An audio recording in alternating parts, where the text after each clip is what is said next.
For 35 years, the United States has prohibited American exports to Cuba. That included cars and buses, so the Cubans learned to survive by repairing vehicles that are now collector's items in the United States. A KTVU news crew recently traveled to Cuba, and in tonight's segment 2, Craig Heaps takes a look at getting around in the forbidden country. In Cuba, just getting around can be a challenge. Few people can afford automobiles here, particularly new ones. Gasoline is expensive, about $3.60 a gallon, and rationed to about 5 gallons a month. Bicycles abound. So do Chinese motorcycles with sidecars. But public transportation would best be described as an adventure. In Havana, we watched as a bus driver let 11 people on the bus, then inexplicably shut the door to everyone else. This woman is waiting for a bus on the road 60 miles east of Havana. Watch her reaction when it actually shows up. So it's not surprising when the back of a truck becomes a bus, or you simply rely on old-fashioned horsepower. And it's not surprising that if you have a car, even a gas-guzzling American car from the 1940s or 50s, you hang on to it.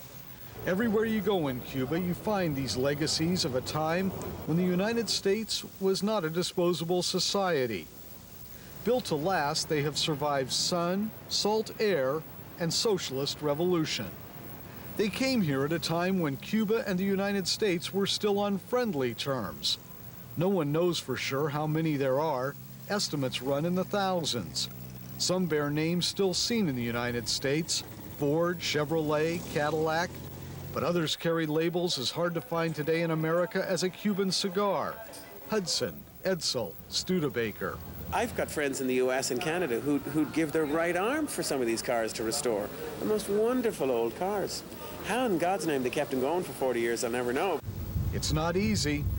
Cubans have not legally imported American cars here since 1961, and getting parts for these old beauties is a major challenge.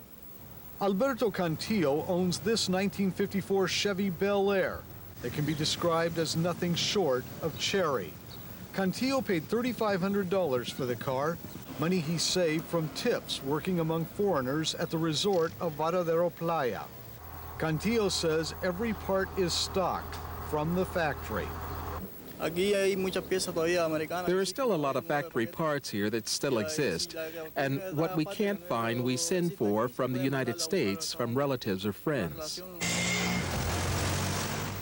But not every Cuban car owner has connections in the United States to supply original factory parts.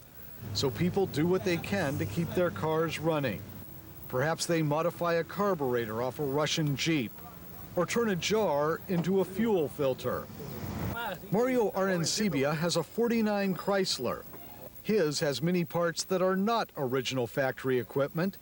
He says sometimes you just have to find someone to make them.